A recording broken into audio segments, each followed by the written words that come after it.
Bro, আমরা বাঙালি, আমরা কিভাবে জিতা ম্যাচ হারতে হয় সেটা ভালো করে জানি। আবার আমরা কিভাবে হারা ম্যাচ জিততে পারি সেটাও ভালো করে জানি, বুঝতে পারো না? আমরা বাঙালি। এই যে আজকের ম্যাচ দেখো কি পরিমাণ নাটকিত হয়েছে, এত পরিমাণ নাটকিত যা আগে দেখিনি জীবনে। 12 ওভারে ওয়েস্ট ইন্ডিজের 7টা উইকেট নাই, সেই জায়গায় বাংলাদেশ মাত্র 60 রান ছিল আগে ওয়েস্ট ইন্ডিজের। এই জায়গা দিয়ে বাংলাদেশ 16 ওভারের মধ্যে দেখি 29 বলে 39 রান। এটা কি মানা যায়? কি পরিমাণ পিটান পিটাইছে, আর হারা ম্যাচ ফিজি হারিয়ে গেছিল আমরা। যে এই পরিমাণ বাংছে ওয়েস্ট ইন্ডিজ বাংলাদেশে, এই আর জীবনও কল্পনা করি এরকম একটা ম্যাচ হইবে। আর বলাররা কি পরিমাণ ভাঙছে, 50 করে, 60 করে, 62 করে, বুঝতে পারেন? তো অবশেষে ধন্যবাদ হাসান মাহমুদরে, শেষ দারুণ একটা উইনিংস উপর দিচ্ছে ওভার, যার কারণে আমরা জিততে পারছি। এক ওভারে লাস্ট ওভারটায় 2টা উইকেট নিয়ে গেছে, যার কারণে আমরা জিততে পারছি। এর কারণে এই কিন্তু পারতাম না জীবনও।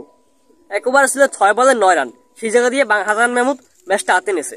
তো লিটন দাদরের যে ক্যাপ্টেন্সি, শালা এতটা বাজে ক্যাপ্টেন করে যে আগে জানতাম না। ক্যাপ্টেন মনে করছো যা কি উইকেট কিপিং, সে এরকম করতে পারে? ইজি ম্যাচ বলগুলা ধরবে, এতে 4 দেয়, 6 দেয়, আবার রান দেয়। এটা কোন ধরনের ইয়া? বলটা ধর আগে, দাঁড়ায় দাঁড়ায় ই করে দেখে ওয়েস্ট ইন্ডিজের রান লয়ে যায়। শালার এরকম বাজে আমি জীবনে দেখিনি। তবু অবশ্যই লাস্টে দিচ্ছি, ধন্যবাদ, কনগ্রাচুলেশন।